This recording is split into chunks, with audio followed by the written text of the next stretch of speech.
Um, Okay. Now let me know if you can see it, please. Yes, Yes. I can see. Okay. Zoom is always a kind of adventure for I me. know, right? It seems like there's always some issue. So I never feel 100% confident. Anyway, so it looks like we have about 8 people here, eight people or 10 people. Anyway, so welcome to today's presentation. And you can see I'm Dr. Art Schneider, and I'm an English language fellow. I technically work for Georgetown University, and the US Department of State pays the bills. So you can see the various logos on the screen here, which acknowledge the different associations for today's presentation. Anyway, so let's go ahead and get started. I want there to be time at the end. This is about a 90-minute presentation, right? And there's a lot of information here, but I want to create time at the end, hopefully for some questions that you have. So I'll introduce myself first. I'll try to speak a little bit quickly, but I also try to speak very clearly, okay? So this is me, right? I have 18 years of English language teaching experience. 14 of those years are international, which include the UAE, Egypt, Thailand, and now Indonesia. I have 31 years of university level teaching experience. So I also, in addition to language, I teach many different kinds of science and non-science content courses. I'm a published author. I'm a professional editor of more than 20 years. I have significant experience and expertise in teaching publication level research writing. So it's at the highest levels of writing that I am a teacher and a guide. I have a BS and a BA from the University of Florida. My BS was in anthropology. My BS was in zoology, the study of animals. My BA in anthropology, and that was a magna cum laude degree. I hold an MA in TESOL from Columbia University. I hold a doctorate in science education from Columbia University. More personally, I was born in Panama, and that's Central America, right where the Panama Canal is. I have German and Costa Rican heritage. My father was German, my mother was Costa Rican, okay? Okay, so, and finally, I'm an accomplished athlete. I've run 4 New York marathons. A marathon is about 42 kilometers, so I've done that 4 times in my life. I'm a good tennis player, and I hold a brown belt in karate. Okay, let's go on today with our best practices content. So you'll see my estimated times here in red. And so it's about 90 minutes. That's my estimated time here. And you'll see the estimated times next to each one of the bullet points here on the right-hand side. So you see a 5 and a 5, that means 5 minutes, okay? So the first best practice is to be authentic, right? And when you're authentic in your writing, it means to be natural. And we'll talk about how you can try to accomplish this. Another best practice is to say something interesting to start. You also want to include deeper themes. We'll talk about what those themes can be, right? And I also wanted to not forget that this presentation here is more toward a graduate level, program where you need to be a little bit more serious with your writing as opposed to undergraduate. So I didn't want to forget that part, sorry. You want to use show and tell, right? And that means supporting your claims with details and examples. So we have 3 slides there, and I'll explain what that means. You want to highlight challenges, lessons learned, and new perspectives gained. You want to show the reader how you think and feel. You want to use language of the school's websites in your descriptions. There are 2 slides for this. This is a really, really important thing to do.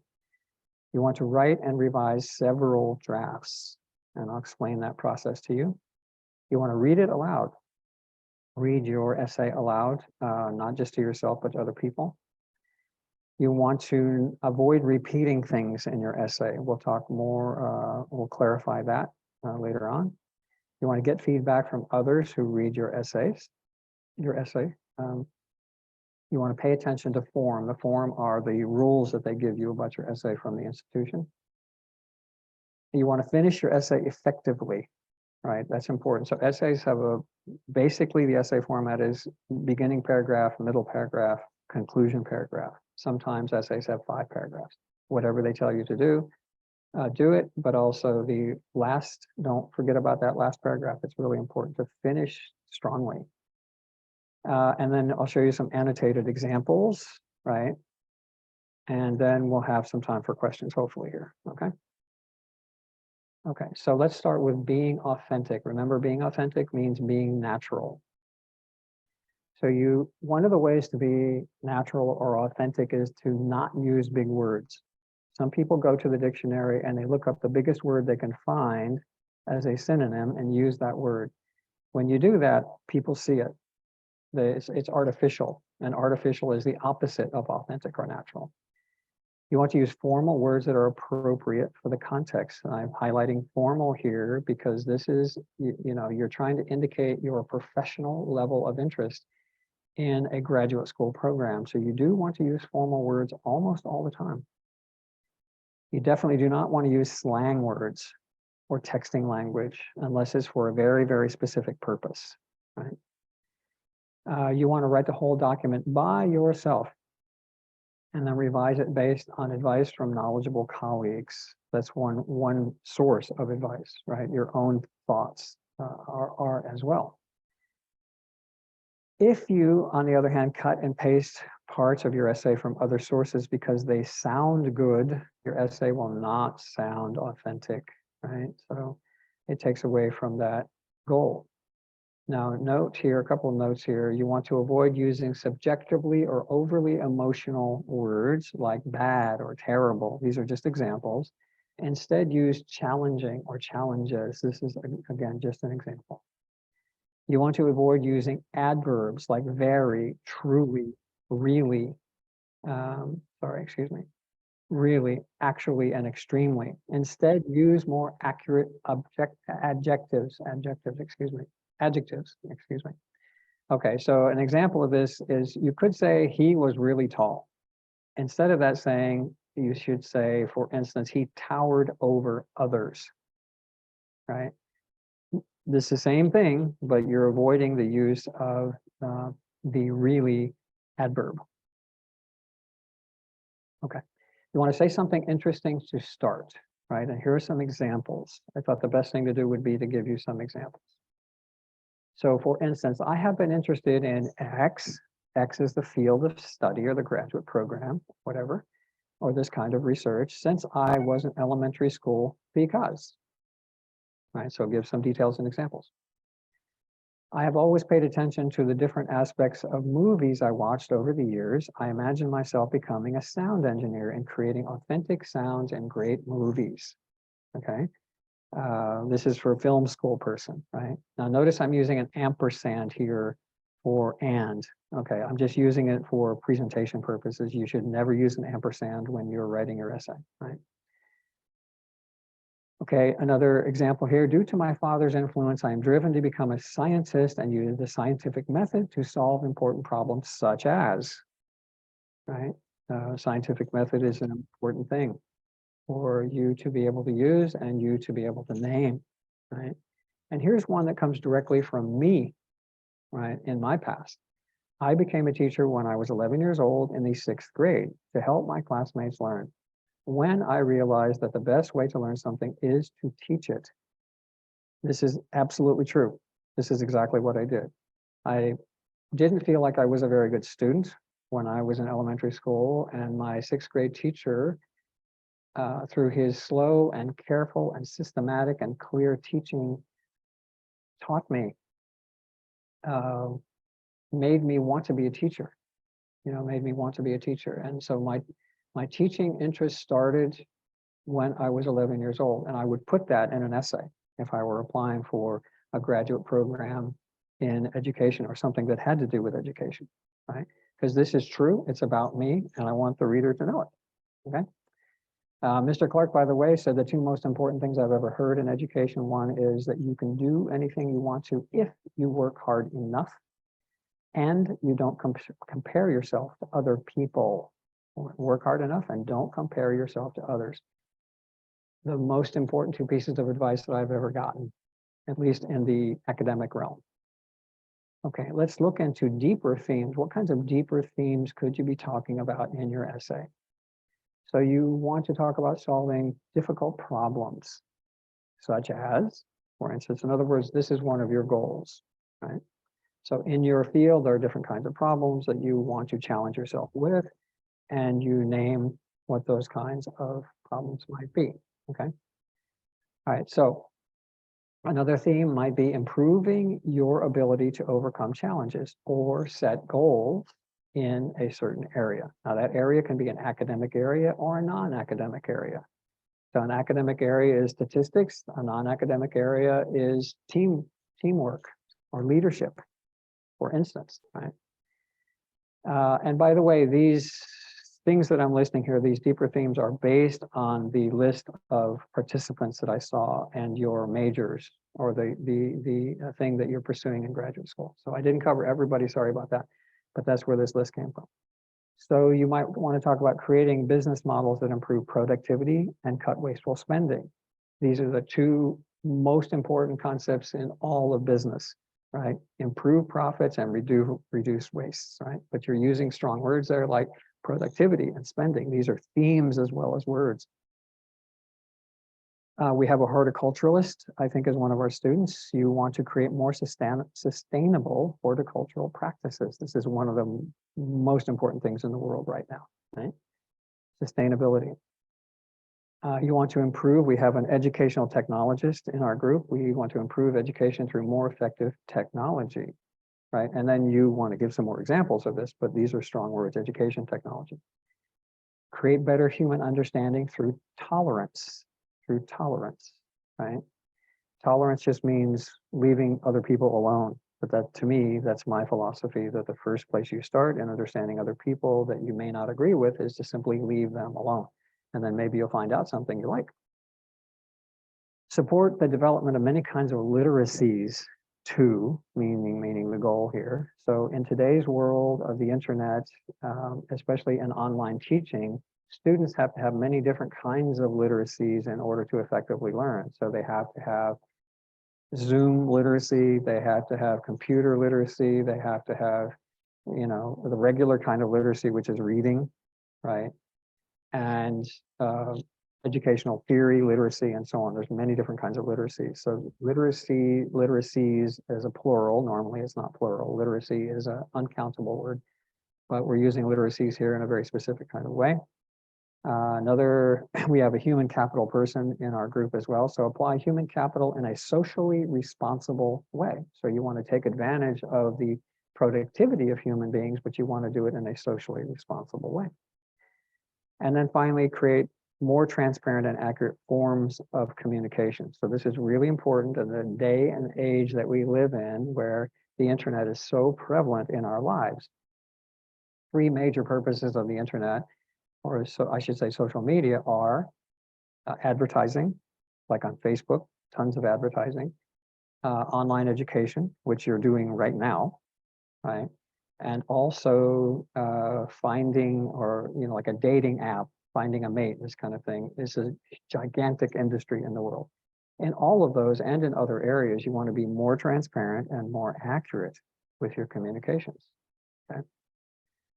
Okay. Now, another best practice is to use show and tell, which means support your claims, right, with details and examples.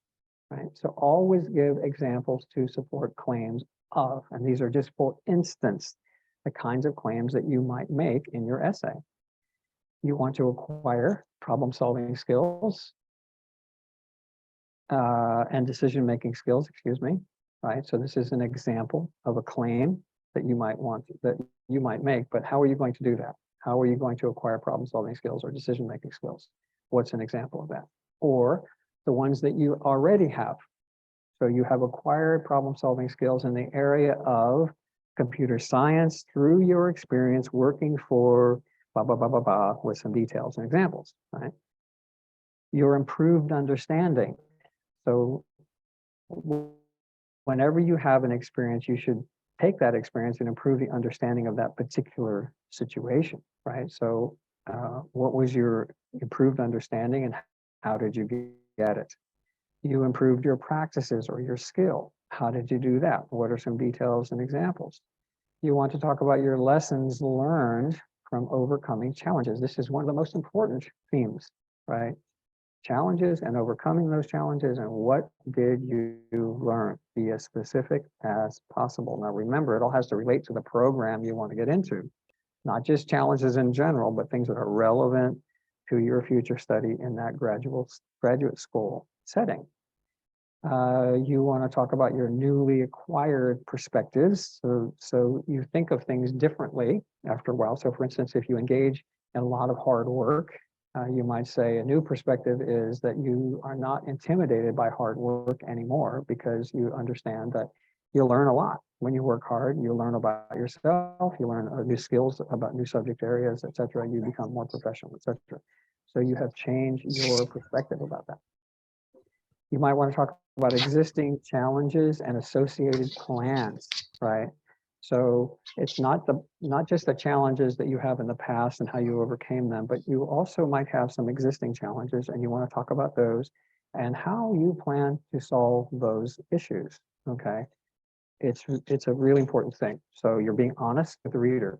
You want to improve your, let's say, your knowledge and your skill when it comes to statistics, right? And you plan to do this by blah, blah, blah, blah, blah, right? And this is what I just talked about, plans to acquire new knowledge, skills, and understanding. So how are you going to do this, right? So you can talk about wanting to acquire those new skills in the format of a challenge. This is a challenge that you're giving yourself. Okay, here's an example of two different kinds of language that people are using in their essays, right? And we'll go through this, see how much time we have here. Okay, so you have vague experiences on the left-hand side, and vague, that word V-A-G-U-E, probably a French word. When you see U-E, it's probably French. Vague means unclear, or needs more clarity, or needs more detail, right? That needs something, right? And then on the right-hand side, you see concrete. Concrete means it's clear, examples, details, etc. Right? So let's go through some of these. So for instance, the first one says, during this project, my mind was open to the possibility of using different programming languages together to create code that is faster to run and easier to understand and modify. Okay, there's nothing wrong with that statement, but you don't see a lot of detail in there, right? Okay. I want to try to get you something here, sorry. Okay.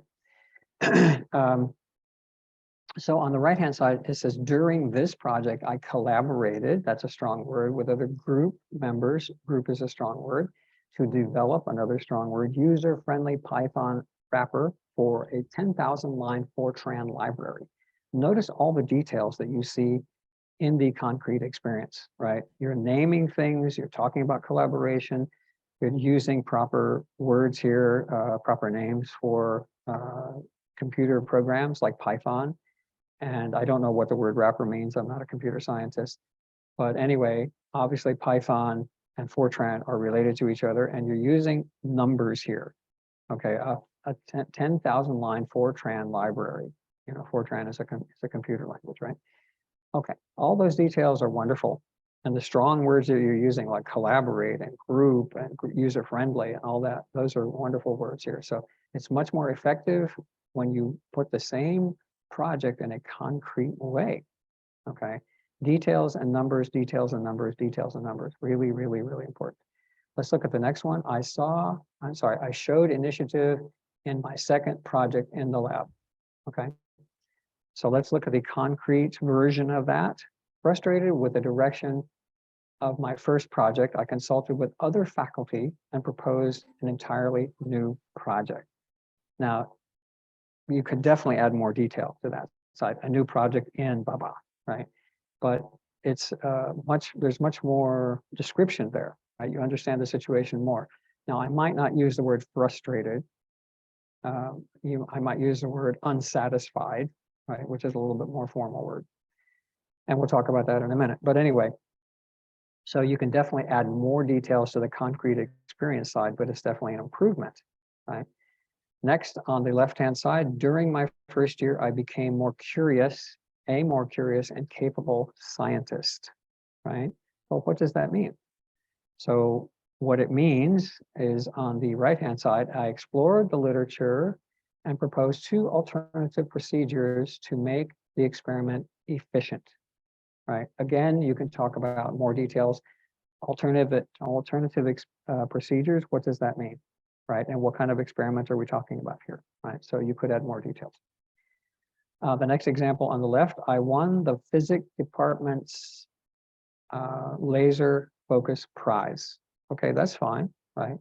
But a more concrete description of that would be, I won the physics department's prize for top student among my cohort of 20 students. Right, now I would also use the laser focus prize on the right-hand side because the name is important, right? So that's a detail that I would add. But notice, what does that mean? That prize means you were the top student, but if you're the top student among 20 is very different than if you're the top student among 100 people. So you want to give that detail, right?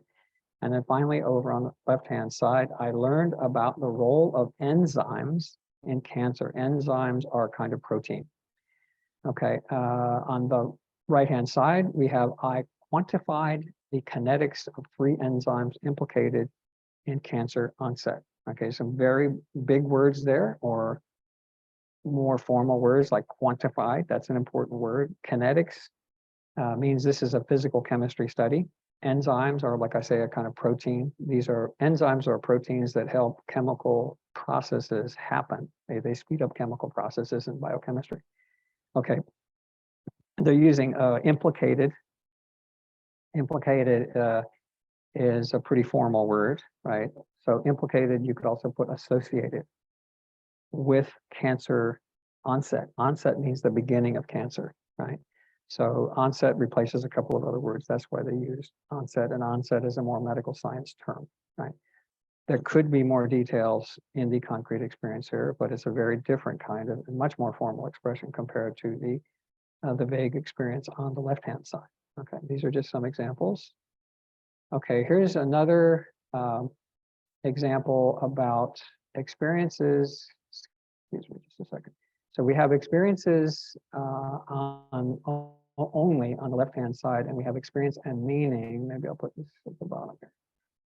Experience and meaning on the right-hand side. Okay, so they're listing the experience, and this is undergraduate students applying for a graduate program, right?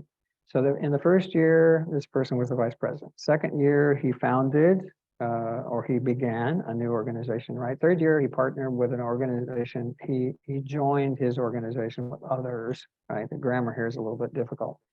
Fourth year, I led a collaboration between 10 student groups. Okay, that's all right, that's fine. But you can put it in a different way, and you can see that on the right-hand side. During my undergraduate career, right, which suggests 4 years, because that's a typical undergraduate career, or that's the goal anyway, right? During my undergraduate career, I developed strong leadership skills that ties all of these experiences together, which is really important. So the first year, and then you talk about, you know, what you did in the first year to support leadership skills, the same thing for the second year, the third year, and the fourth year, right?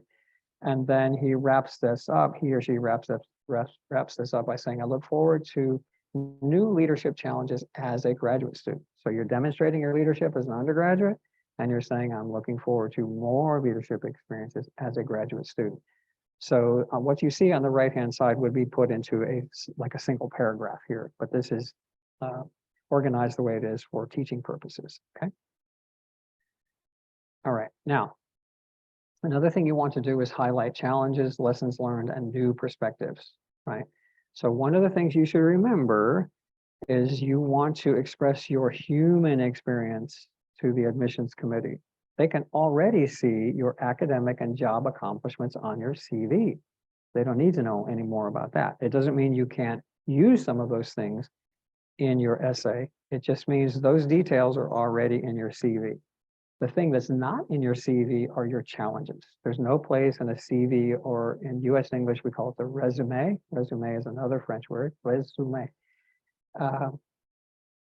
But you don't see challenges in resumes unless if you're a very good writer, you can show your challenges in your resume, but typically people do not. They want to talk about the positive aspects of things, right? But challenges are something that the graduate school committee wants to know about in terms of your human experience. So facing and overcoming challenges, right? What challenge was it? How did you overcome it? And in what situation did you overcome it? The lessons learned and new perspectives from past experiences. What were those past experiences? What were your lessons learned? What were your new perspectives? Details and examples. Building your confidence in improved skills, right? So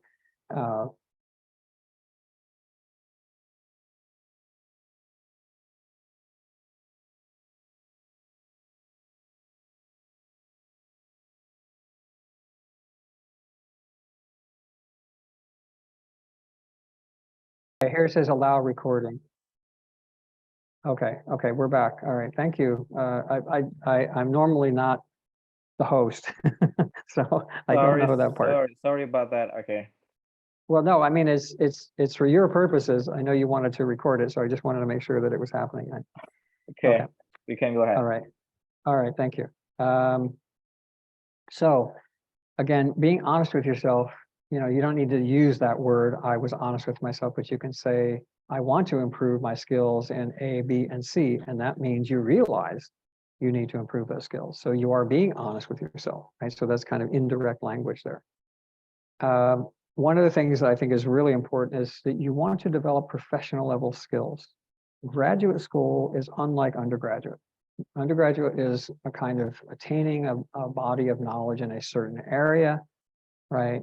But it's not necessarily about attaining professional skills, right? Graduate school is about attaining professional skills, and you want to talk about that. You want to acquire, acquire means learn and be comfortable with, right? Professional level skills. So for me, I want to have those skills when it comes to teaching, when it comes to editing, when it comes to writing, when it comes to critical thinking, et cetera, right? Okay. Now this is a non-academic skill here. Non-academic is you want to develop effective teamwork and communication skills, right? So either you did develop those in your essay, right? Or you want to develop those, but again, you want to tie them to some kind of experience. When you say experience, I mean an experience that you will have in your graduate school setting. Or previous to this, what experience did you have before, right? And then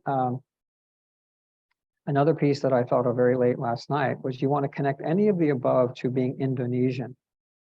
So when you are applying for graduate school as a foreign student and you are from a developing country, then this gives you a certain kind of advantage, right?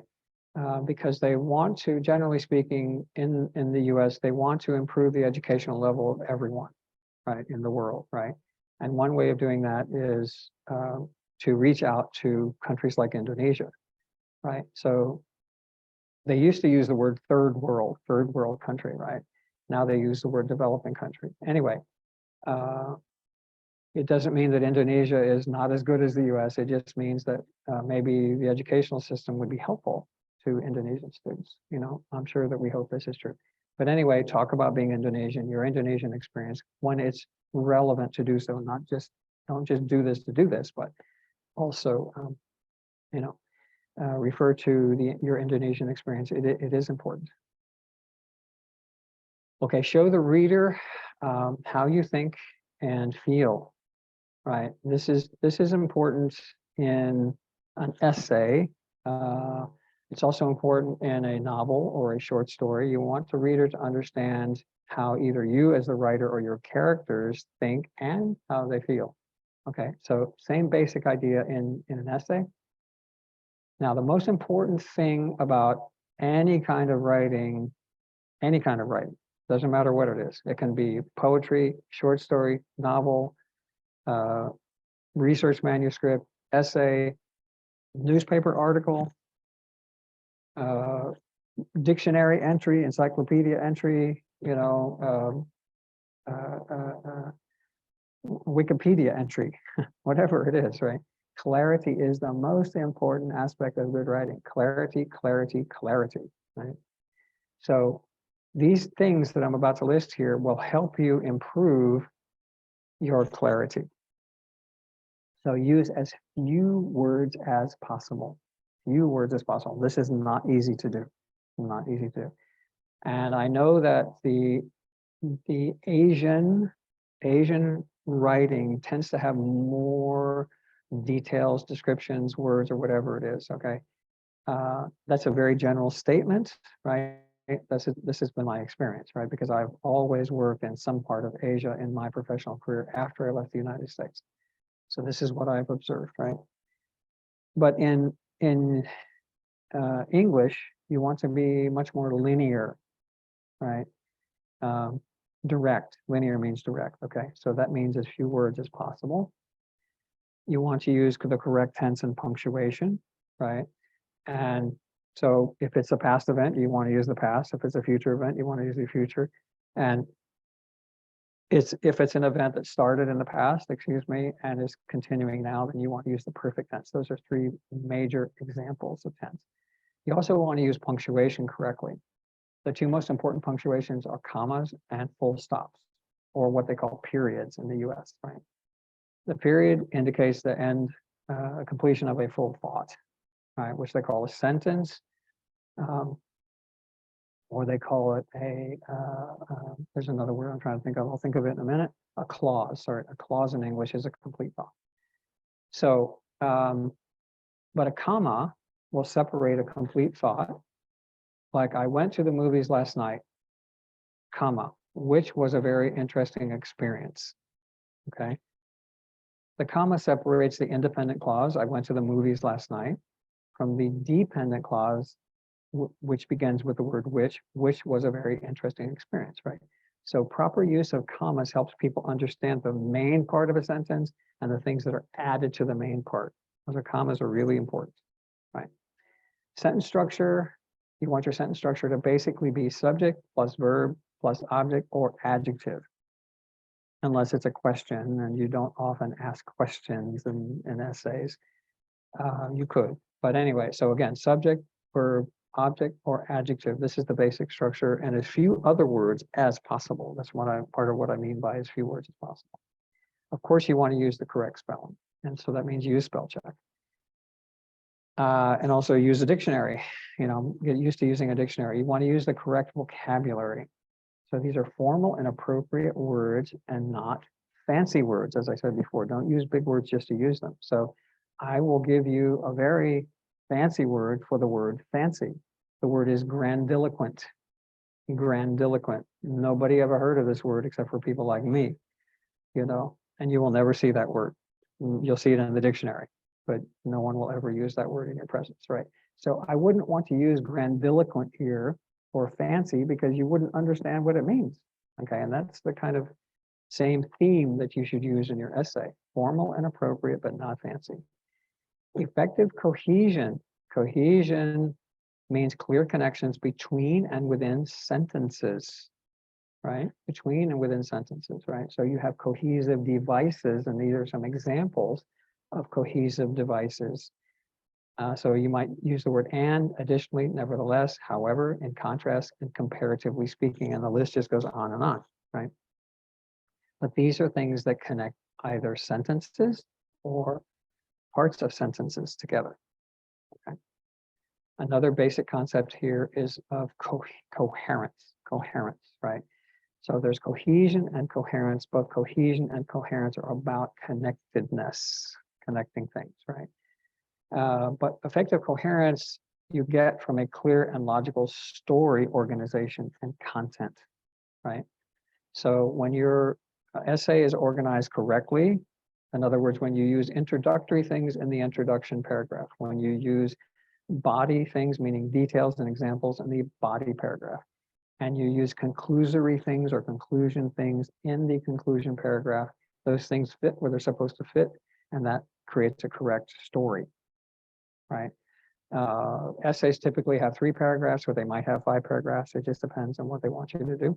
whatever that is, just do it, right? But anyway, when you have clear and logical story, I'm calling it a story because essays are kind of story. Even formal academic writing is a kind of story, right? Anyway, when you have clear and logical organization and content, then you improve your coherence. Okay, finally, you have effective connections between claims, as I said before, and supporting examples, right? So you want to make your claim, and then you want to talk about where, how that claim is supported with details and examples, but you put them right next to each other, right? You don't separate them. If you separate them, then it's ineffective, right? So the claim and the supporting example and detail should go together, right? In one order or another. Okay, you want to use the language of the school's website in your description. So there are 2 slides here. That's why you see the red lowercase number 1 here on the right-hand side. Okay, so go to the school's website. And this is, by the way, this is a really, really important tip or trick. Really important, right? You go to the school's website and use the words or terms that they use to describe the program you're interested in, right? So program goals, for instance, research and professors, achievements and highlights, standards, opportunities, courses, degree program, this kind of thing, okay? And there are other things, right? So whatever it is that you are interested in, go and find out how they talk about those things on the website and use the same vocabulary. I don't mean the same grammar exactly, but I just mean use the words that they use, right?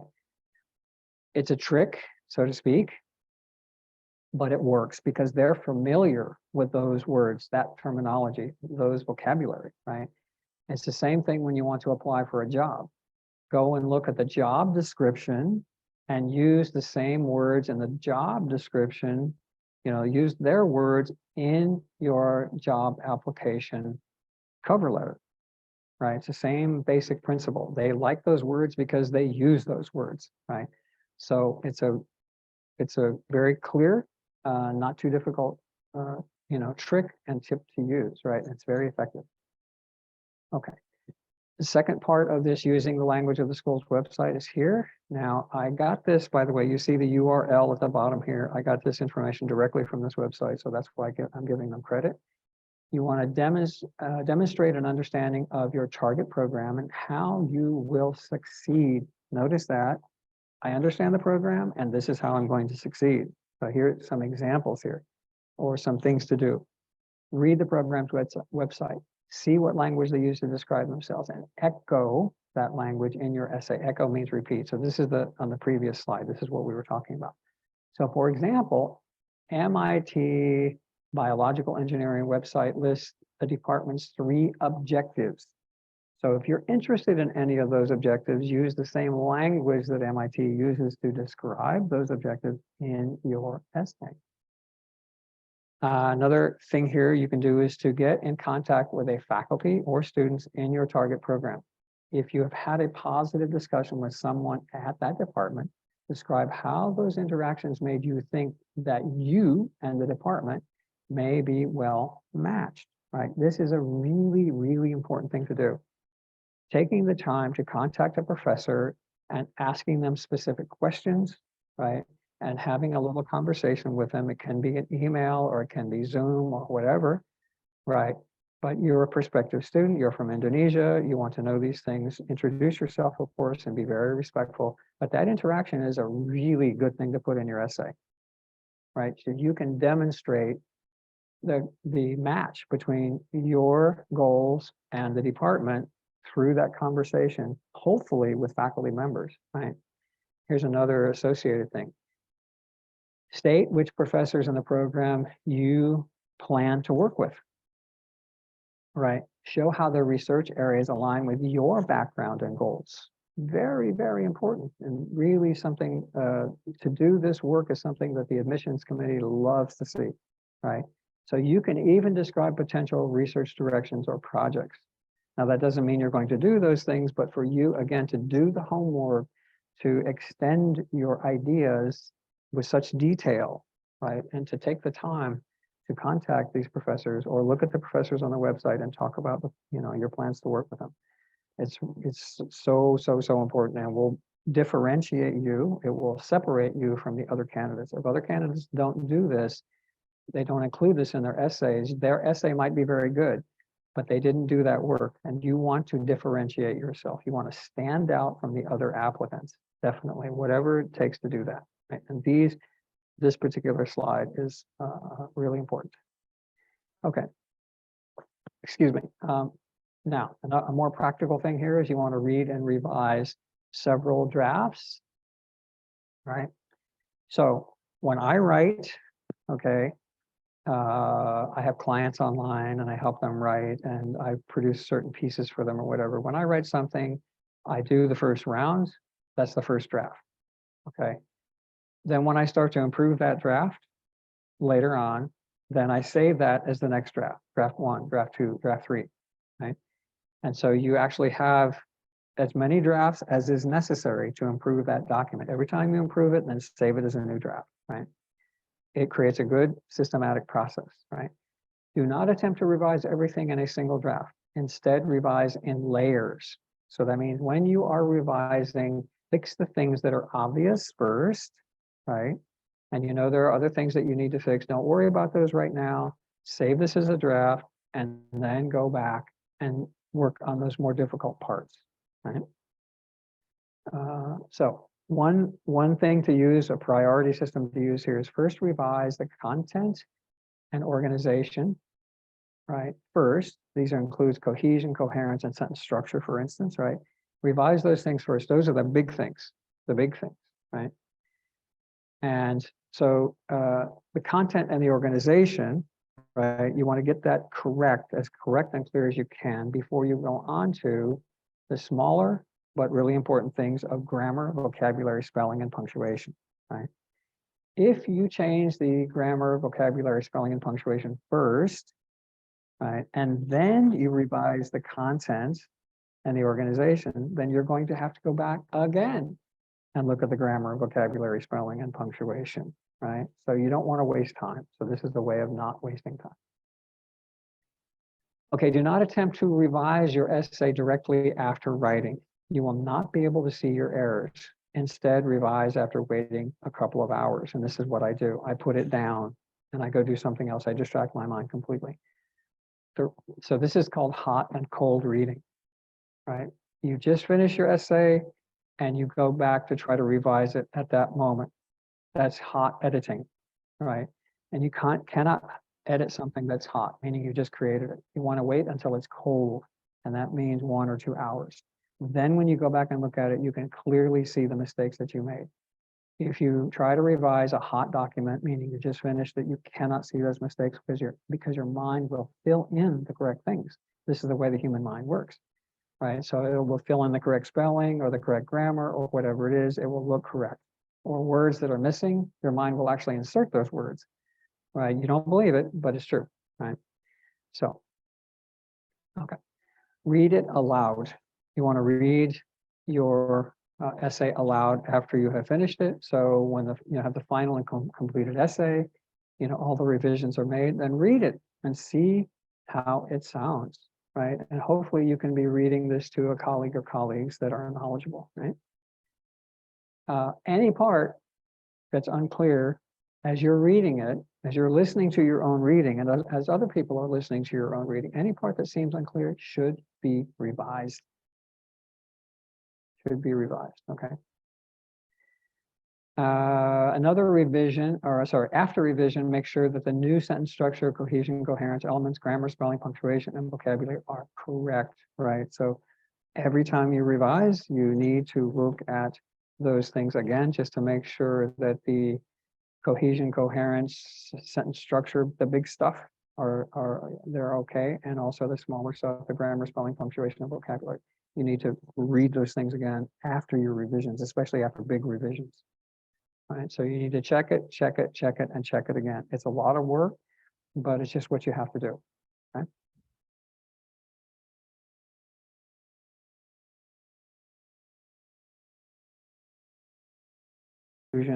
paragraph. The summary is fine, but to repeat the same information again, you don't do that. So there's an expression in good academic writing, right? The expression is say it well, and say it once, right? And that means don't leave anything out. Express all parts clearly and completely, and don't repeat it once it's written, right? Say it well, and say it once. And that applies to all kinds, almost all kinds, of academic writing, essays, term papers, meaning review, research papers, master's thesis, undergraduate thesis, PhD thesis, professional research manuscripts written by scientists, etc. It's the same thing. Say it well, and say it once. Okay. So this also applies to words that are repeated several times. So when you see a word that's, you see the word again, and again, like, for instance, the word tackle. I don't know why in Asia they like to use that word tackle. Tackle means to deal with a problem, right? A better word for that would be address, to address a problem, right? That's a much better word, right? So anyway, whenever you see a word that's overused in your essay, then you should find some alternatives for that word, right? And you can find the synonyms for words if you right-click. When you're using Microsoft Word, if you right-click on that word, you'll see a menu come up, and near the bottom of that menu, it will show you synonyms for that word. It's not 100% solution for the problem, but it helps. Okay, repeated sections and overly used words make an essay less interesting and make it appear unprofessional.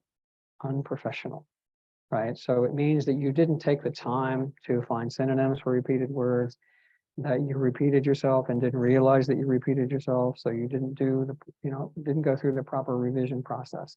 And that makes it less interesting and appear to be unprofessional. Okay, you want to get feedback from others who read your essay. So choose people who have good reading and comprehension skills. Okay.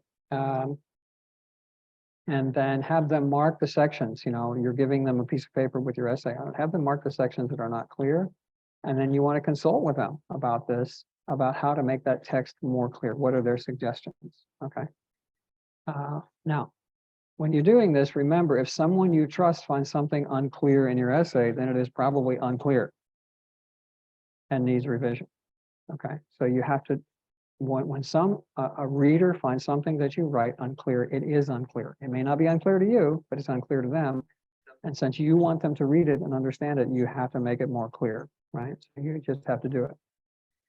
Okay, pay attention to form. The form are the guidelines set up by the institutions that are talking about font and point size, maximum number of words, line spacing, page numbers, and the placement of those page numbers. The use of details and examples. So I talked to you before about show and tell, right? Telling a story, okay? It should feel like a story. Your essay should feel like a story, a beginning, a middle, and an end, right? You want to make sure that you proofread and revise, right? So some of these are more technical things like the font, and the point size and proofreading, and some others are a little bit more about meaning, right? So using details and examples helps you explain the meaning. And telling a story, a good story is much more comfortable to read and looks more professional, these kinds of things. Okay, you want to conclude or finish your essay effectively. So you can start by saying in conclusion, or in summary, or to conclude, or in sum. You want to summarize the major aspects of your essay and restate and highlight your qualifications for admissions, right? So here's an example. I feel my combination of experience, academic preparation, and ability to work hard, adapt to new situations, and be an effective team player and communicator will be an asset to your program. Now, you can put all kinds of other things here that you want to in terms of your specific experiences. I'm just giving you a general example. Okay. You want to finish with a strong statement, and this can be a little bit informal. Finally, I really want to be part of ABC program at X university or your university, this kind of thing. Here you're using the adverb really, but I think it's okay because it's the very last statement. And if you use other words besides really, like I definitely want to join your program, it's okay. But people you know, 99% of the time people say, I really want to become part of your graduate program. And that's like a little bit of an emotional statement, which is, like I say, you don't want to be too emotional, but the last thing that they see is the person said, oh, they really want to come to this school. And that's a nice way to finish an essay. Okay, let's look at some, okay, let me look at the chat here. Okay, somebody asked me the question, what do you mean by as few words as possible? Is it about the repetition of words or the limit of the sentence or the limit of sentence and paragraph? Okay. Well, repeated words, I mean, if you need to use the word, it just means don't repeat the same word, use synonyms, right? This means that you want to limit your sentence structure to subject, verb, object, and adjective, and as few other descriptive words as possible. As few other descriptive words as possible. So an adverb is a descriptive word, right? And sometimes you need descriptive words like something like she is smart. Okay, you could say she is intelligent, but intelligent and smart are both adjectives. And how would you express it otherwise, right? So some adjectives which are descriptions, right, need to be there, but you don't need to say she is really smart, right? You should say she has an IQ of 150 or something, and therefore you don't need to say she's very smart, right? So this is what they call an economy of words. Don't use any descriptive words that you don't need to use. Okay, you don't need to use. It is difficult to use less words. Right? It's very difficult. Okay. All right, let's look at these. These are called annotated essays. The annotations are the comments that an editor has made regarding this piece of work here, right? So you can see the different kinds of comments, and some things are good and some things need to be improved. So on the upper left-hand side, it says experience, include concrete qualifications, don't tell, right? So what are the concrete qualifications, right? Don't just say I'm qualified. I'm qualified for the program. How are you qualified for the program, right? So include concrete, right? All right. Okay. All right, so you see on the upper right-hand side, it says strong action verbs. So this editor decided to use circles. So he circled developed, created, and identified. These are strong action words, right? So he's saying good, right? The last sentence here, you'll see the comment, this is okay, but the impact of the work could be better quantified. Quantified means numbers, right? So you see there want numbers here.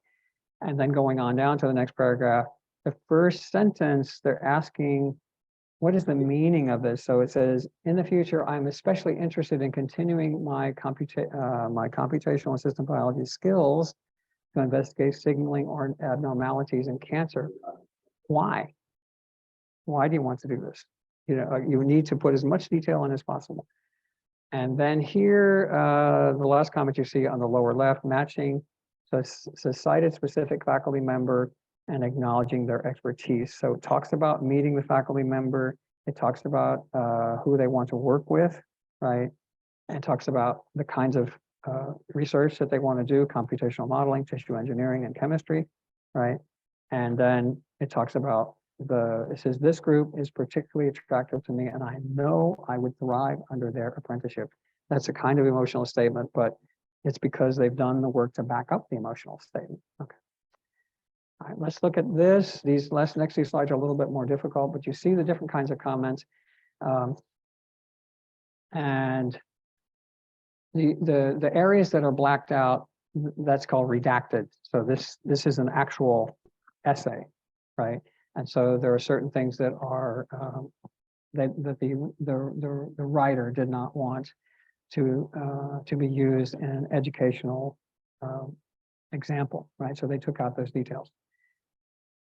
Okay, so here, this essay is about medicine, biology, engineering, that kind of thing. Anyway, over on the left-hand side, it says broad statement of goals and branding. right? So goals are important. Branding is a way you talk about, your goals, right? Then it says very brief description of early research. So very brief description, when it says very brief description, it means they want more detail, right? Anyway, I won't go through all of these comments, but you can see the kinds of comments that are here, right? And you can see the way they, like, let's go to the bottom here. On the left-hand side, it says meaning transition from undergraduate to early graduate work and maturity. Okay, so this is an undergraduate student who wants to go to graduate school, or I'm sorry, an undergraduate and graduate student who wants to take a PhD, right? Wants to enter the PhD program. So he or she is talking about the undergraduate experience, the graduate experience, the work that they did, and the improved maturity level right there. So that's what that comment is about, right? All right, let's go to the next one. Again, a lot of detail here, maybe a little hard to read. On the first one on the right-hand side, direct statement of accomplishments, even from a short project here, right? So a project and the accomplishments. It's always good to tie accomplishments or achievements to a project, even if the project is short, right? And you see another comment here, more biology, right? So it means give us more details, more biology, more of a biological description. The next comment says what all this computer work has to do with a graduate career. So remember I told you before, whatever you're talking about, it should be connected to the graduate career that you want. So in this case, it's computer work, right? Next comment, shows understanding of course requirements, meets concerns about background head on, right? So you're going to be taking some courses, right? You understand that you need to take those courses. You're putting that in the essay. You're talking honestly about the concerns that you have based on your background, right? And then I would also talk about how I was going to overcome those challenges, right? Okay, the next comment talks about potential work with particular professors, okay, just like on the last page, right? And you see a lot of redacted material. Then most relevant non-academic experiences that relate to larger career goals, right? So remember your non-academic experiences are about communication, they're about leadership, right? That sort of thing. And those non-academic achievements and experiences are very important in your future graduate school setting because they want a student who can work with other students, who can be a leader, who understands communication, as a professional communicator, a supporter of these kinds of things. They want a student who's easy to work with, right? And so those non-academic experiences support your academic career just as importantly as your academic experiences. And then finally, it says on the right-hand side, wraps up all these experiences. So he's summing up all these experiences.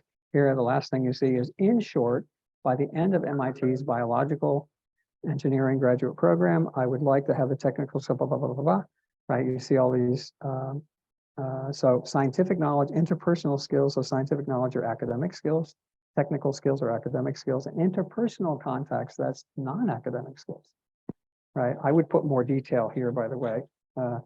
And then he uses mens et manus. Mens et manus is a phrase, I don't know what it means, I can't remember, but anyway, it's specific to MIT. So he did the work to find out something that's familiar to MIT. Mens et manus is Latin, right? And it's tied to MIT. So the person took the time to put that in. Okay, so here we are. I think we finished up just about where Iqbal wanted us to finish up. So I want to know what your questions are for today's presentation. Go ahead, please. All right. Thank you so much, Prof. Art. What the great explanations, a lot of tips and tricks or strategy, and yeah, how to write an admission essay. Okay. For those who have a question, you can ask directly. Is there anyone to ask a question directly?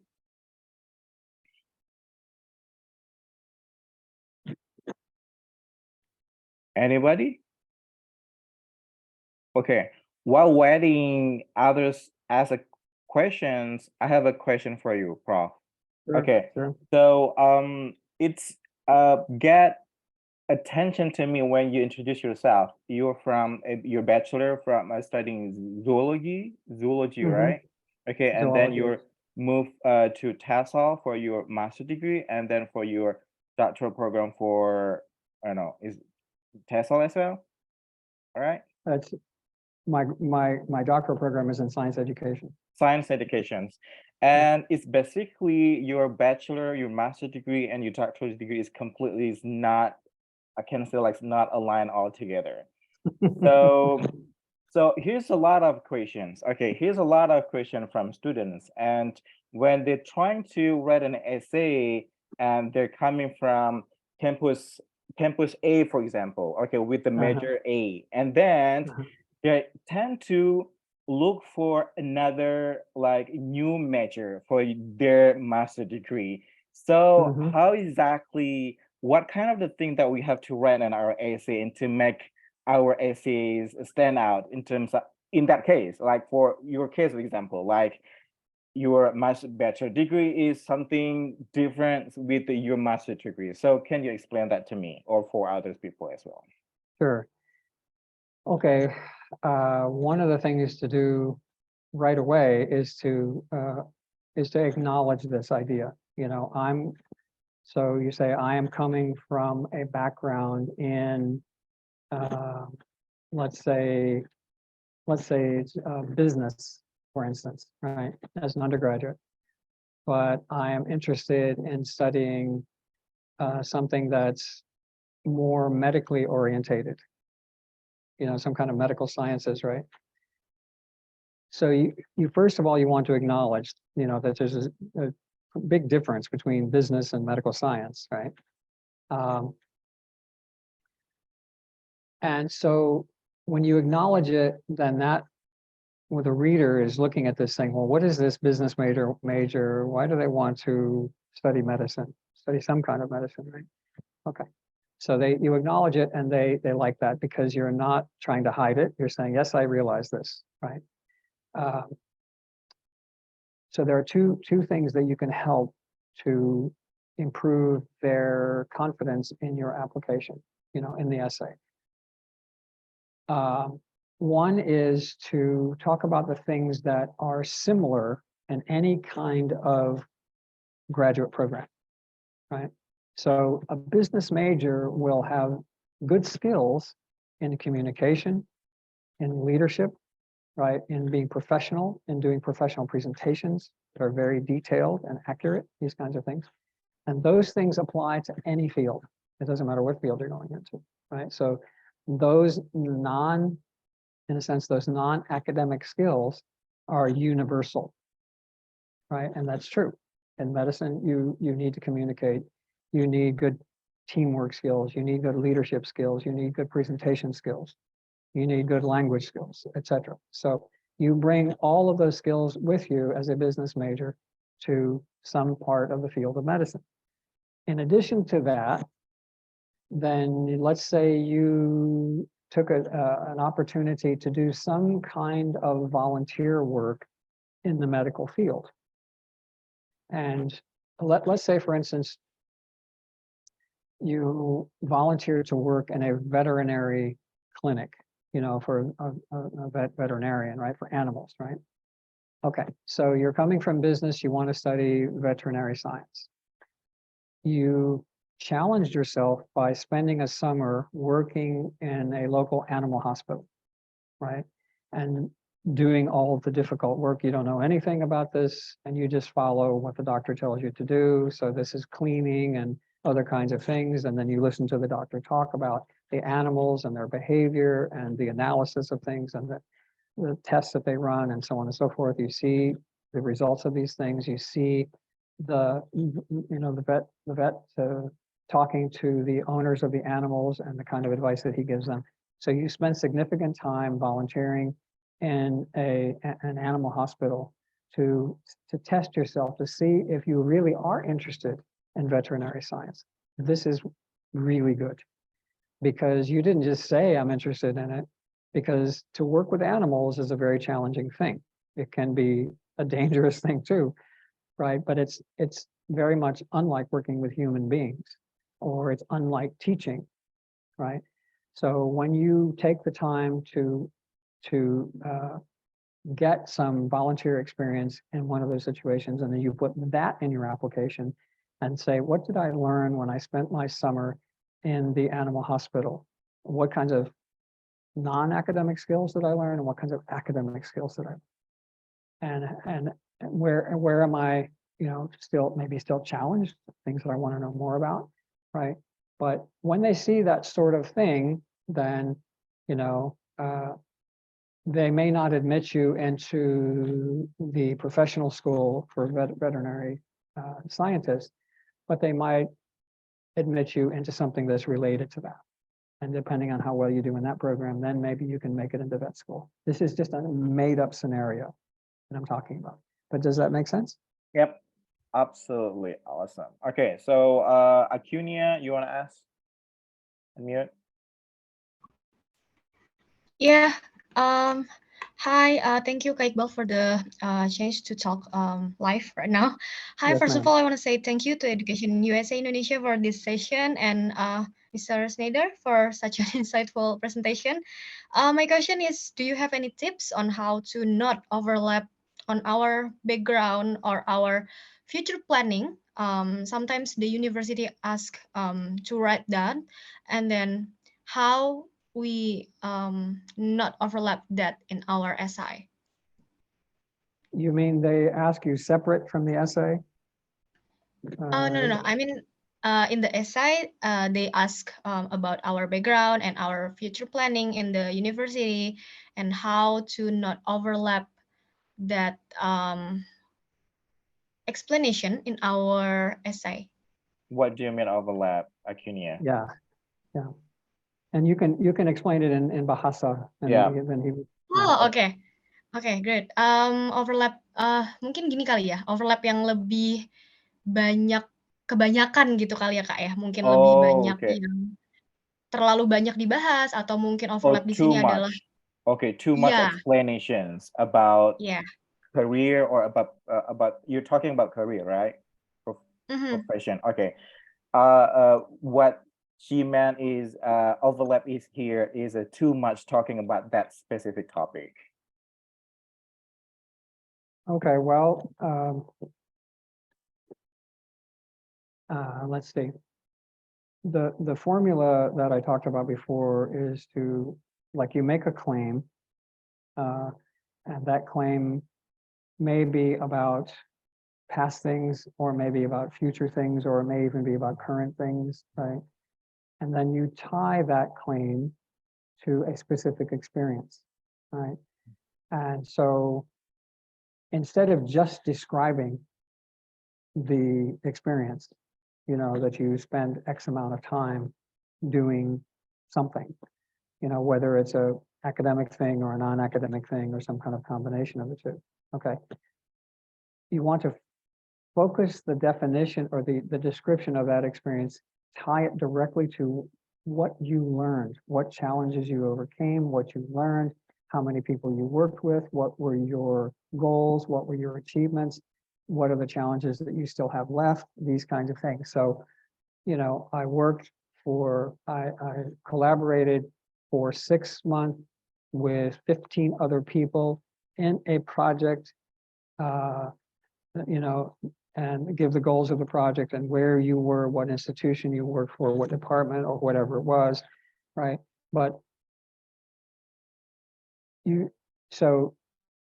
your description of the experience should be like a piece of that whole set. And there's a goal there. What's my claim? My claim is I have good leadership experience, which I got in this particular situation, working with a certain number of people on the goals of, right? And some of these goals were achieved, some of those goals were not achieved. I plan to improve my, my achievement of those goals by doing something or other. So I think I understand what you're saying. Don't go on and on about some professional experience, right? You want to keep that experience. Your perspective should be, why would I explain this experience? I would want to explain this experience because It's a past experience where I learned certain things. What are those things? How did I learn them? What did I learn? Right? It's a current experience where you're learning some things. What am I learning? How am I learning it? What do I achieve, etc. Or it's a future experience where you plan to learn certain things by studying in this program, by working with this professor, by doing this kind of research or whatever it is. So you see there's a kind of circle there of associated things, right? So just the experience itself, they're like, okay, fine, you did this, so what? This is a kind of very basic question, so what? You work for 5 months for a professor in the graduate school of X, Y, and Z, right? So what? What did you learn? What were your challenges? You know, what are your new perspectives after having had that experience, right? So that's the thing to keep in mind. So what? It's like somebody walking up to you, even a friend, and saying, well, yesterday afternoon, I went to the mall and I went shopping for X, Y, and Z. And then I stopped by the drugstore and then I took a taxi and then I went to the zoo, and they just describe all these different things. Right. Well, even as their friend, you might say, why are you telling me all this? Right. So that's true in every language, just a long description of something that you did in the day, right? There needs to be a purpose for this, especially when it comes to this kind of essay. So what's the purpose of this? So your description should be kind of short and sweet. Where were you working? With how many people were you working? What were the goals? What were the things achieved? What things did you learn? What were your new perspectives, or whatever it is, right? That way it's like, oh, okay, I see why she's explaining this, because da, da, da, da, da. Right? So past, present, and future, but it's the same formula for all of them. The experience itself is worthless without you tying it to challenges, overcome, lessons learned, new perspectives, problem solved, achievements, and things that you still want to learn. Does that make sense? Acuna, you Yeah, have totally. Yeah, totally. Thank you so much. That's all that I asked, and I got a lot of insight from this. Thank you so much. Okay. Okay. I got a direct message from Josley. He asked a questions about, you talk a lot about the essay structure on the presentation. Was that like also that all the essay structure that you talk about is applicable for the bachelor degree as well? Or that is so depth in your opinion about that? Well, I would say the bachelor's essays are a little bit more flexible, because you see, if it's a bachelor's, you're trying to get into college, right? If you're applying for a bachelor's degree, you're trying to go from high school into college, right? And so the essays that you're writing, the level of writing, the requirements for that are not as high. You can be a little bit more informal. They wouldn't expect the high school students to be writing terribly like formal things, right? Because they really, unless they went to a very, very kind of difficult high school, private high school or something, where they were formally taught to write, which is very unusual. People are not taught to write in any language very much. That's why I have a job. But so the expectations for the essay are basically the same. What experiences did you have? What did you learn? What do you want to learn in the future? So most of these things apply that I've talked about today, but the level of the language is not as high. The level of the writing is not as high. There are more emotional words that can be used in undergraduate essay, more informal words that can be used, this sort of thing. I read a number of essays for yesterday online for Harvard, MIT, USC, this kind of stuff. And these were undergraduate, right? And they were definitely not good enough for graduate school. So some of these people were admitted to, all of these people were admitted to the university. So these were successful essays. And I would expect more, quite frankly, from somebody who wants to go to Harvard. I expect that their writing be tighter, more formal, more academic, right? But I can understand at an undergraduate level, even for places like Stanford, USC, Harvard, this kind of thing, they don't expect the writing to be as high. Now, I think that this is, to be truthful with you, if you go back and you compare, if you looked at essays submitted in the 80s and in the 70s and in the 60s, to places like MIT, Harvard, USC, Stanford, or whatever, those essays would be quite different than the ones that are submitted today, quite different. Universities, if you go back into the 70s in the US, universities, first of all, they had far fewer students, my goodness. And the level of scholarship in universities is was much higher, right? So part of the reason why the expectations for the undergraduate essays are lower these days is, quite frankly, because the standards of education have gone down, unfortunately, in the US school system. The US school system, K through 12, and I'm speaking to you as an expert about this. This is not my opinion.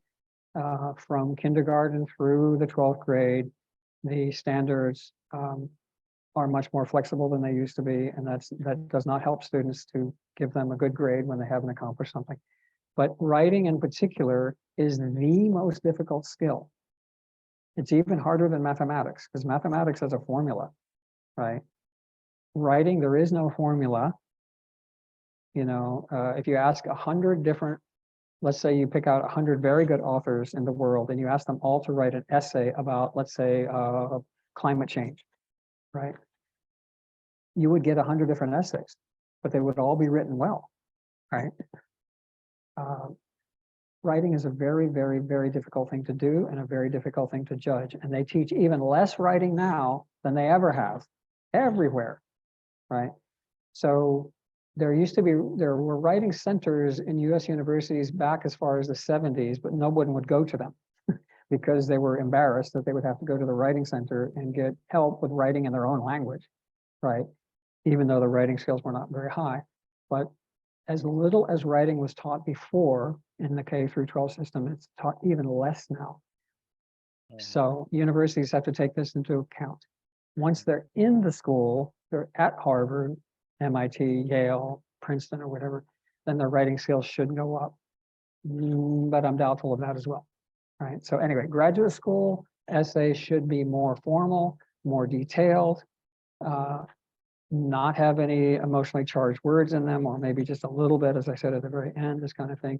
Undergraduate is more flexible. Does that make sense? Right.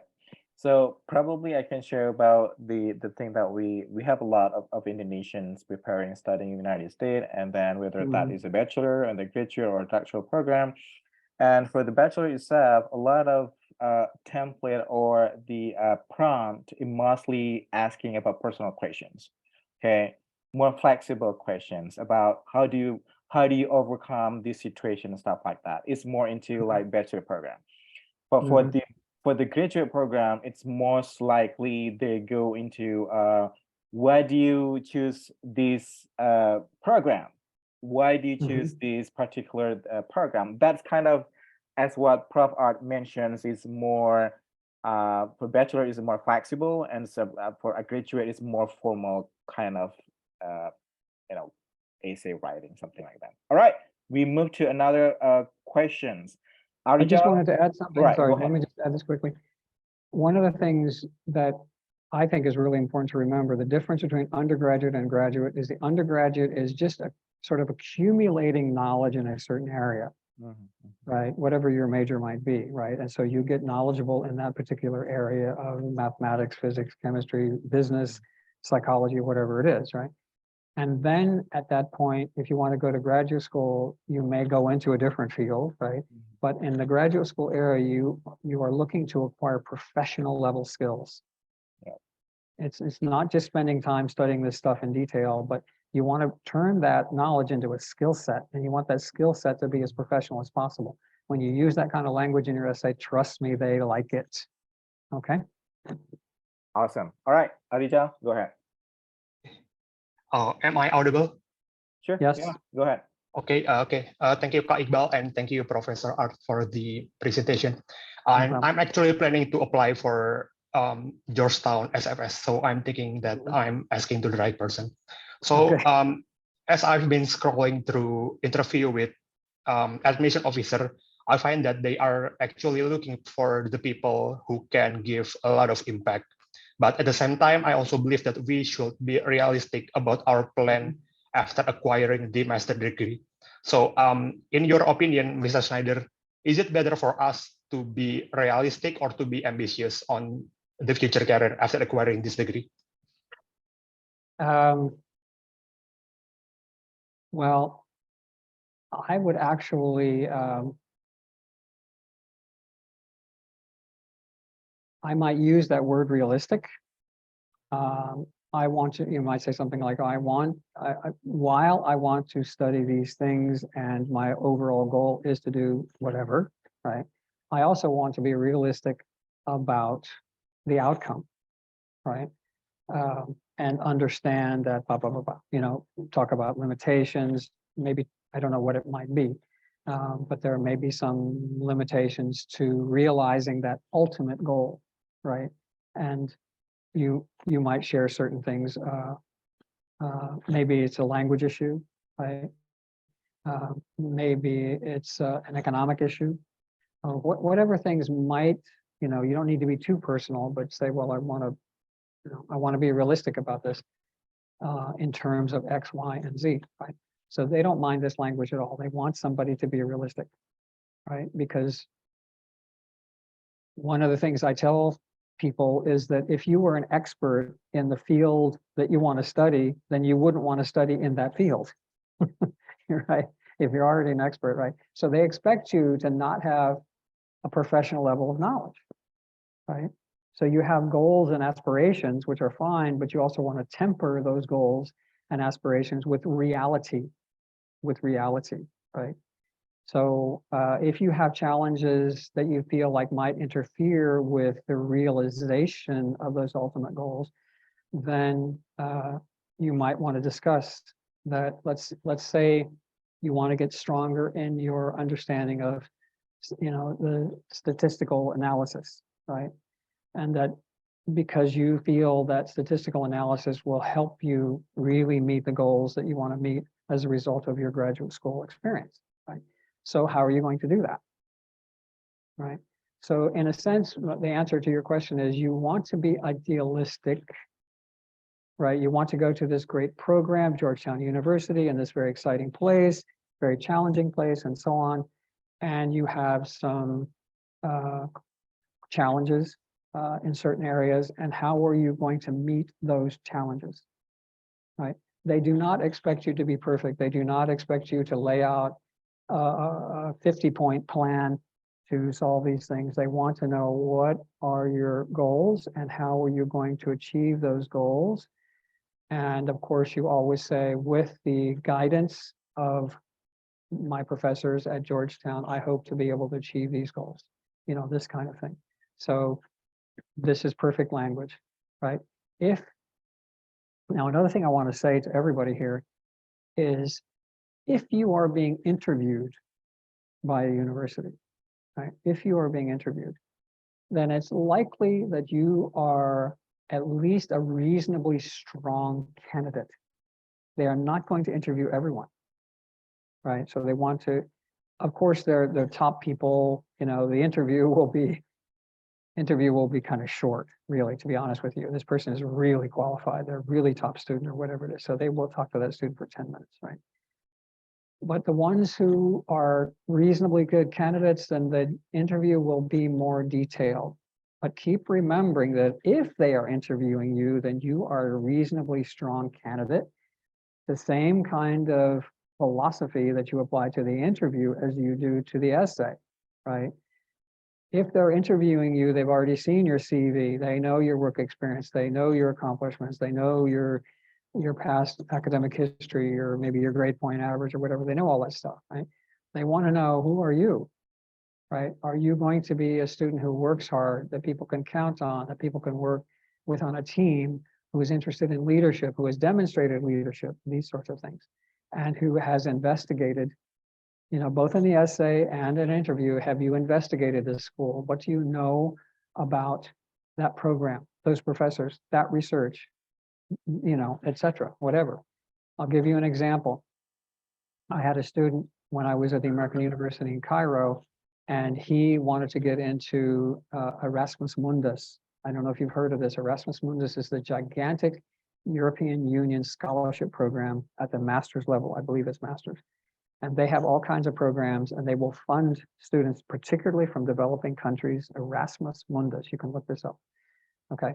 And I helped him apply for this program and do his interview, right?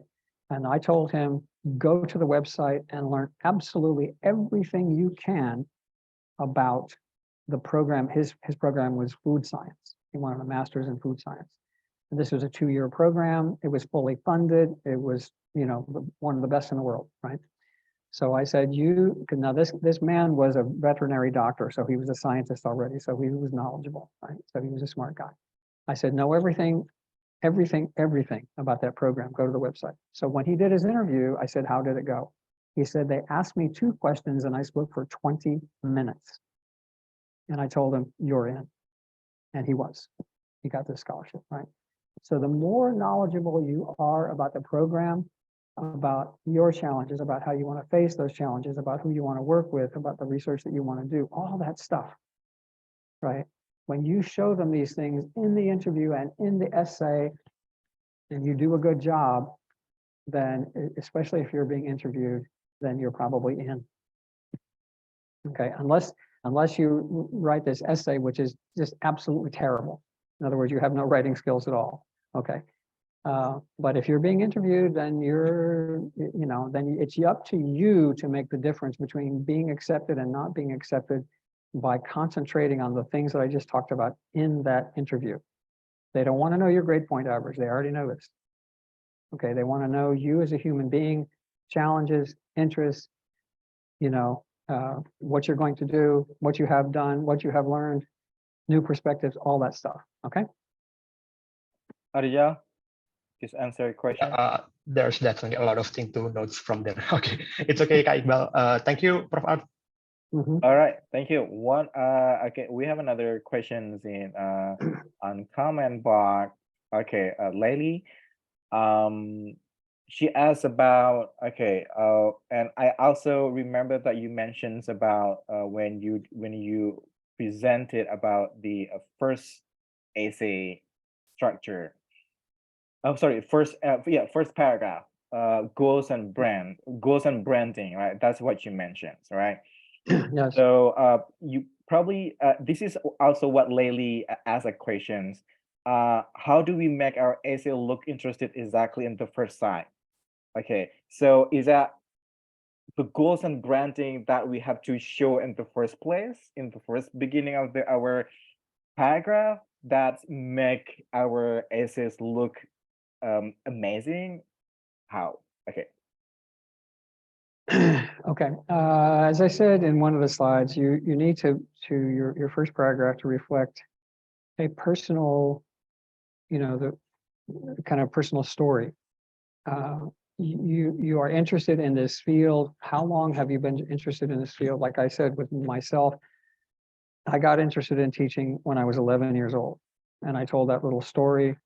And I would have given more information in the actual essay about my teacher and the advice that he gave me and all that. But the story that I told is true, right? So to make it interesting, okay, the formula really is find something that connects to the thing you want to study that's from your past, right? So if you want to study these things, you got interested at what point, right? When you were in high school, when you were in middle school, when you were in elementary school. I got interested in teaching when I was in elementary school, and I continued to teach throughout, from that point on, from 6th grade to 12th grade, I continued to teach, right? So, anybody who's looking at that says, this young man has been teaching for a long time, since he was in the 6th grade.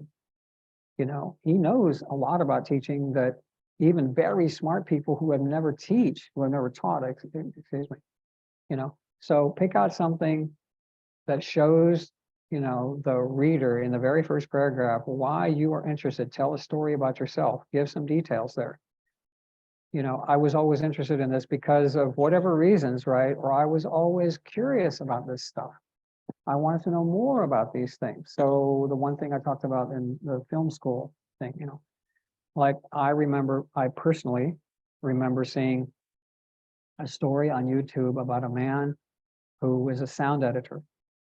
And he talked about getting into the movie industry when he first started. And he, you know, when he first got into the movie industry, that all they did was let him sweep up the floor, right? And once he demonstrated that he would do what he was told, sweep up the floor, clean up things, organize things, then they said, okay, now we will give you another opportunity.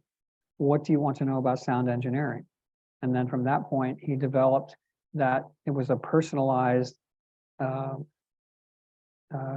a word I'm trying to think of, sorry.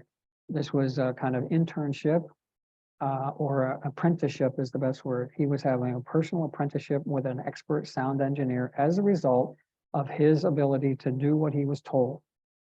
Boring things that he didn't want to do, but things that he did because he wanted to get you know, an apprenticeship with this sound engineer. So this is a perfect story. Perfect story, right? So find something from your past that's personal, it's true, and it relates to the thing you want to study, and that's what should be in the first paragraph with as much detail as possible. Okay. Is that what you call branding? Branding is it kind of is branding is a little bit difficult. You know, first of all, you know, branding, like, you know, like the brands, like Nike is a brand, right? Mm-hmm. And I think Nike, their little logo on their on their swoosh, on the swoosh, you know, the thing looks like a check mark. It says "just do it," right? Mm-hmm. Just do it, right? So when you're branding yourself, you're summing up your skills or your interest in a interesting way. So on my CV, for instance, the very first thing that people will see is that something like I'm a seasoned international educator, scientist, and businessman who has experience in motivating students to do their best. You see, those are very big words about myself, right? It's a short statement. It tells people who I am, the different things I'm interested in. And for me, the most important thing is I take all of those skills as a scientist, businessman, and engineer, and I use those things to motivate my students to do their best. That's a branding statement. Okay, so branding is not an easy thing to do. It's more of a professional level kind of thing, right? But the more, how do I put this? The more words that you use that are focused on your experience, your skills, your interests, and your goals, okay? Those words are about branding yourself. Mm-hmm. In other words, the mixture of things that describes me well relative to the experience that I want to have in this graduate school, right? So that mixture would be different for different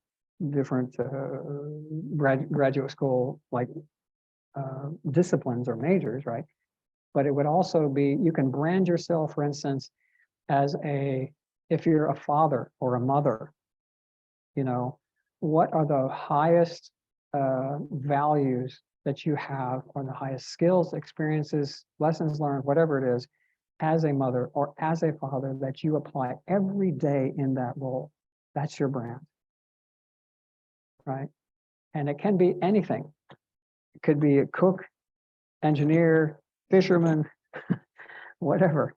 Okay, what are your highest skills, aspirations, experiences, challenges, characteristics? You know, all those things are your brand. And so they want to see not a perfect branding statement in the first paragraph, but things that stand out to them. right? Things that stand out to them. And then you are giving the details of that brand in the second paragraph. All right. Awesome. A lot of information shared. Okay, is there any other questions? Okay. Okay, I don't know if the chat. No, there's no chat. Okay. Okay, we good. just cover everything. Okay. Yeah. Okay, so we is there any others want to ask directly? Sounds good. Okay. All right. That was from Laylee questions. Okay, if no questions any longer, we're gonna stop here. Thank you so much, Prof. Art Snyder, for your time, your explanation, your great tips and tricks as a structuring that you shared to us. And also, thanks so much for the participations for all you guys, Ariza, Laylee, Itzman, and also if you're coming late, well, don't worry. We're gonna upload this recording to our YouTube channel, EducationUSA Indonesia. And that is including as well with EEC series 1st and 2nd and the 3rd. So 1st and 2nd is already uploaded, and for the 3rd session we'll be uploading probably tomorrow or in I don't know, next week probably. So just stay tuned. All right, thank you so much for that, Prof. Arts. Okay, I just want to say terima kasih. Okay, and the last picture here you see of the tree cat, the civet, right, and Kapeluak. I like Kapeluak. Actually, I was introduced to Kapelua 30 years ago. I had a friend in graduate school 30 years ago. I had a friend in graduate school. She was Indonesian, and we got to know each other a little bit. And then she said, "Have you ever had this coffee?" And she actually gave me a couple of bags of Kapelua. And then she told me how expensive it was. I couldn't believe it. I couldn't believe it. You got a lot of Kapeluak here in Indonesia, right? I know. Anyway, one thing, yeah, so and I love the cat and the story, I love that story. I don't mind it at all. But anyway, could I get a picture? Could I do a screenshot of like the different participants here? I'm going to stop sharing here. Right. And if I can get that screenshot, hold on just a second. So that way I can just make my little report to Dion. I'm going to take that as well. Okay, so I'm just going to do this. Hopefully people do not mind. I'm going to do one more here. I need to send this picture to my boss in Jakarta to prove that I did this. I can prove that this is the presentation. I will. Okay, I will send all the report. Okay. Okay. Wait, Esther, please look at the camera. Sorry. Okay.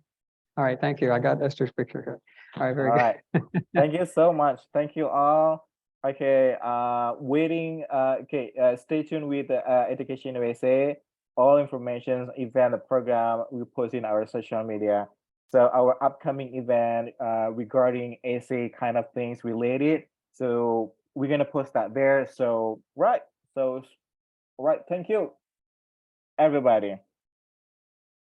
Okay. Okay. Selamat siang. Selamat siang. Selamat siang. Selamat berbuka puasa nantinya ya.